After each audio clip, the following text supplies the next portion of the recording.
Arnaud ASMR et on se retrouve sur une vidéo derniers achats. J'étais en vacances pendant une semaine, donc ça fait plus de 10 jours que je n'ai pas enregistré de vidéo et j'avais hâte de tourner celle-ci. Donc je suis rentré aujourd'hui. Là, tout le monde dort et dehors il y a une petite tempête, enfin en tous les cas beaucoup de vent, mais nous sommes bien au chaud, en sécurité, et j'espère que le bruit du vent ne sera pas trop dérangeant, car je ne pouvais pas attendre pour faire cette vidéo. Donc nous avons tout d'abord un Funko Pop de Draegal, le dragon de Game of Thrones, avec Jon Snow. Donc je ne l'ai pas payé, il m'a été offert par ma petite sœur. Et franchement, il est magnifique. Elle a vraiment beaucoup de détails au niveau des écailles, des yeux, de la langue, des ailes, de la queue. Et Jon Snow est très classe. Donc j'avais déjà Jon Snow en Funko Pop, mais alors là, vraiment, elle est magnifique. Avec ce dragon Raegal, très joli. Donc vraiment, je suis très content. Je vais refaire une petite mise au point dessus. Voilà. Vraiment magnifique. Je vais la mettre derrière. Voilà. Un petit peu en déco. Et on va passer à la suite. Donc ça, ce sont 3 Blu-ray que j'ai achetés dans les magasins Nose, évidemment, avant de partir en vacances. Donc il y a tout d'abord I Rise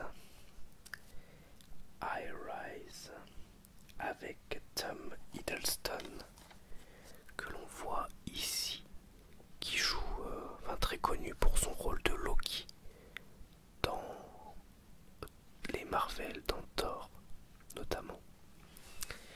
Donc je ne l'ai pas encore vu, mais c'est un film apparemment assez graphique, assez beau. Et je vais vous lire le synopsis. Sachez, comme c'est écrit ici, que je l'ai payé 99 centimes en Blu-ray, donc c'est vraiment donné. Et c'est un film qui est assez bien noté. 1975, le docteur Robert Lang emménage près de Londres dans un nouvel appartement d'une tour à peine achevée. Mais il va vite découvrir que ses voisins n'ont pas l'intention de le laisser en paix. Bientôt, il se prend à leur jeu. Ses bonnes manières et sa santé mentale commencent à se détériorer en même temps que l'immeuble.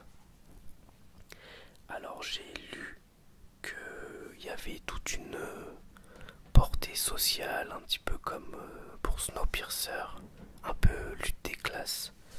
Donc on verra ça, on va voir ce que ça donne.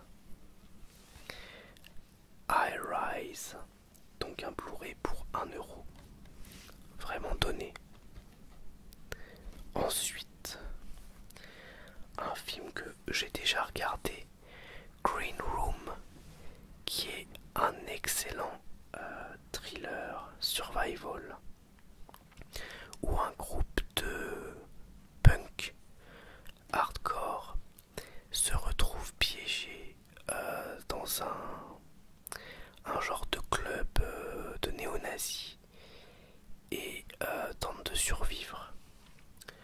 Au terme d'une tournée désastreuse, le groupe de punk rock The Ain't Right accepte de donner un dernier concert au fin fond de l'Oregon, pour finalement se retrouver à la merci d'un gang de skinheads particulièrement violent. Après la découverte d'un cadavre, ils deviennent la cible du patron et de ses sbires, déterminés à les éliminer. En plus, le patron, je sais pas si on le voit là, Voilà, il s'agit ni plus ni moins de... comment il s'appelle déjà? Je vous dis pas de bêtises, sur Patrick Stewart évidemment. Donc rien que pour ça déjà j'étais trop content. Après bon, les autres acteurs sont pas forcément très connus mais font très très bien le taf. Et il y a des passages vraiment où on ressent très très bien la tension. C'est vraiment... le film n'est pas très long en plus. Et on s'ennuie pas une seconde. Et on ressent vraiment la tension, le suspense et on se demande comment ils vont faire. Et c'est assez bon. Vraiment j'ai beaucoup aimé. Green Room donc.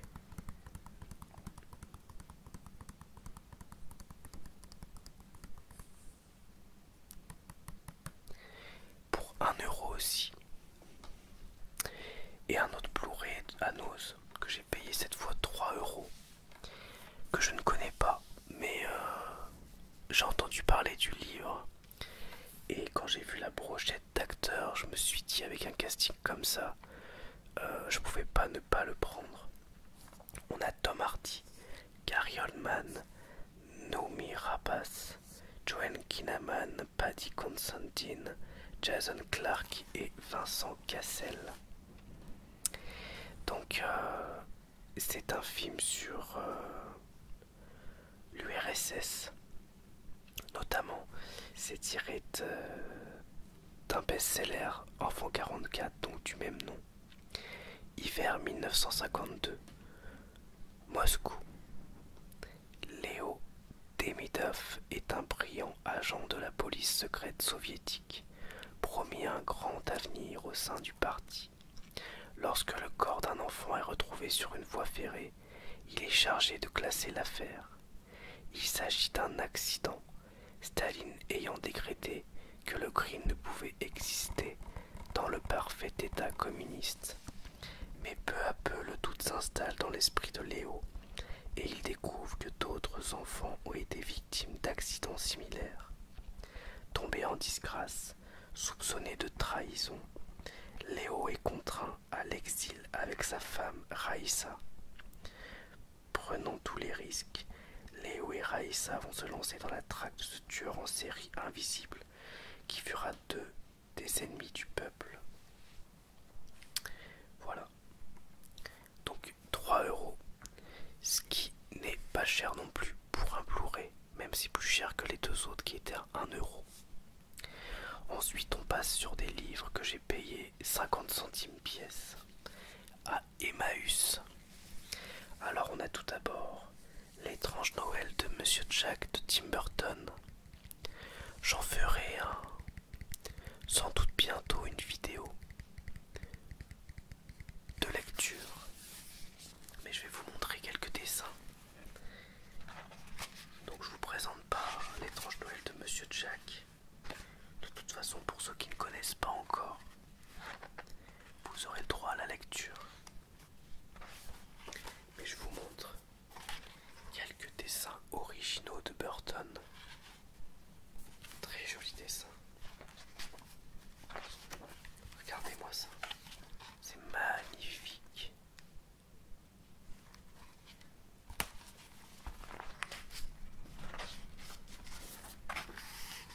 Ah, regardez ça, les couleurs. Très très très beau. Très très très beau. Dans le monde de Noël,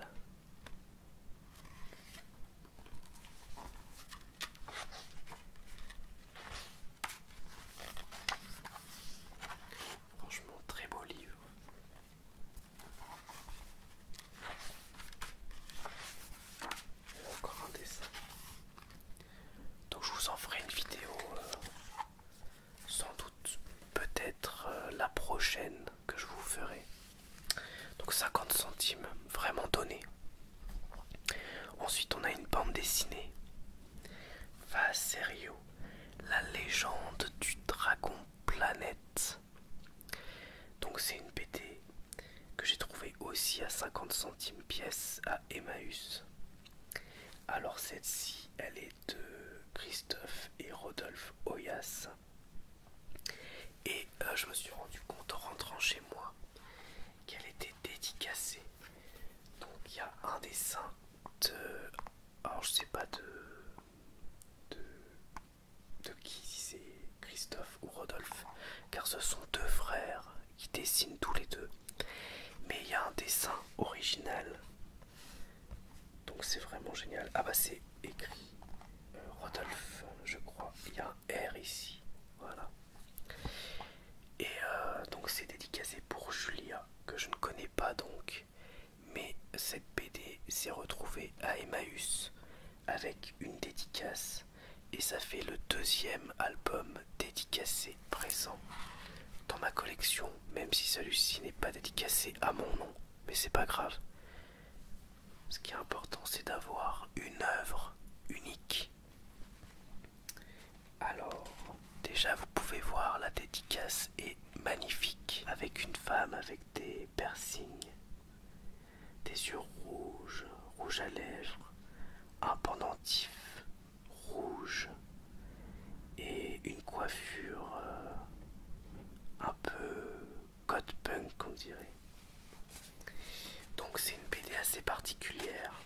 En réalité, ce n'est pas réellement une BD, dans le sens où il y a des passages que je vais vous montrer après qui sont plus entre la BD et l'album. En fait, il y a une histoire écrite et des passages en bande dessinée. Et au milieu, il y a des illustrations, un petit peu comme des peintures. C'est vraiment très particulier, très original et très joli. Je sais pas si vous voyez bien, mais c'est vraiment très joli. Les couleurs sont magnifiques. Là, une double page.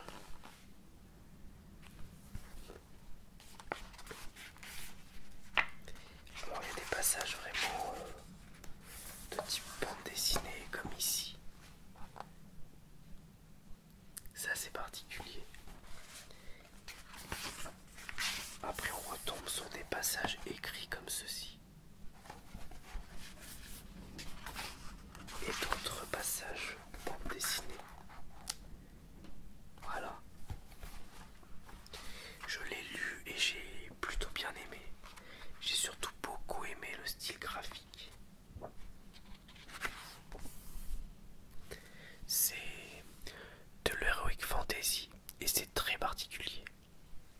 Donc pas sérieux, la légende du dragon planète. Pour 50 centimes encore une fois, donc vraiment donné. Ensuite, l'avant-dernière BD, 50 centimes encore une fois. La prochaine sera beaucoup plus chère puisque je l'ai achetée neuve. Et je vous mens pas, il y a même le prix, 50 centimes. 0,50. Le Club de la fin du siècle, qui est un comics anglais dont j'ai lu la moitié pour l'instant et que j'ai plutôt bien aimé. J'ai surtout adoré les dessins. C'est tout en noir et blanc. Déjà au début, on a une petite remise en contexte en nous parlant un petit peu du monde des comics et notamment en Angleterre. Et des influences. Et après je vais vous montrer un petit peu les dessins. Regardez par exemple un dessin magnifique. Et une double page après, vraiment très très belle. Vraiment dingue. Donc c'est sur un groupe de jeunes, deux propriétaires d'un club et leurs amis qui se font chasser du club par la police parce que pour illégalité quoi on dirait, et qui essayent de remonter un club, le club de la fin du monde. Donc voilà, on ressent vraiment l'influence un peu punk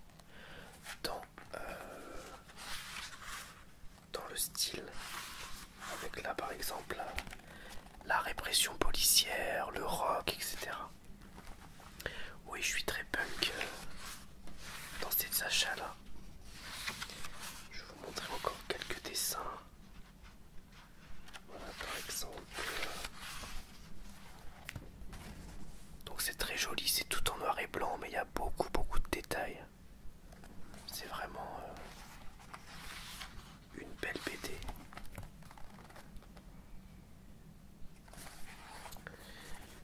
Donc 50 centimes à Emmaüs.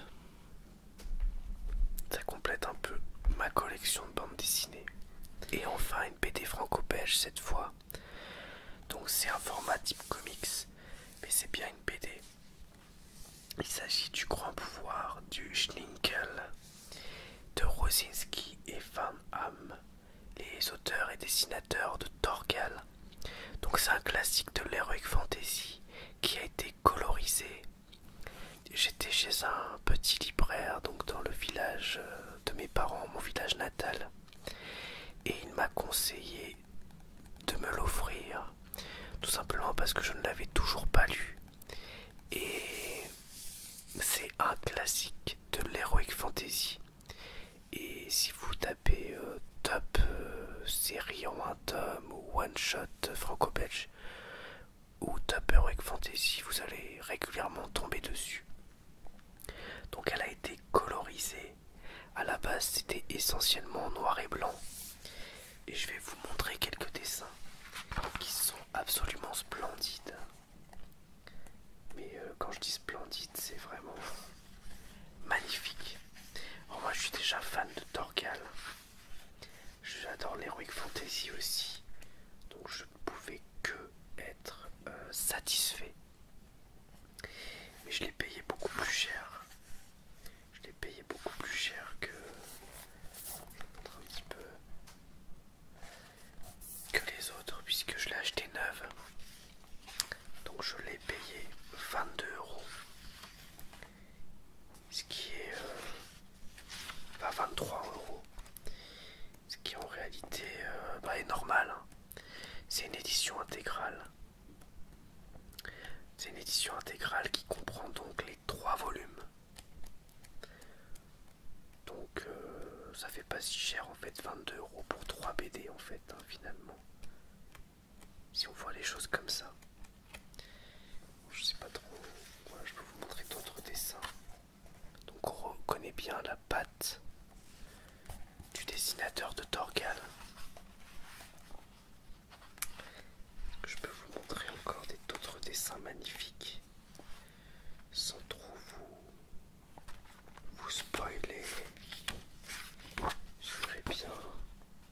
Là c'est trop beau mais ça spoil la fin donc c'est un peu dommage. Alors j'ai tout lu déjà. Je vais vous montrer un des méchants. Un des grands méchants. Il y a beaucoup de guerres. C'est vraiment inspiré des classiques de l'heroic fantasy, notamment du Seigneur des Anneaux. Mais il y a aussi des inspirations religieuses, notamment Moïse et Jésus.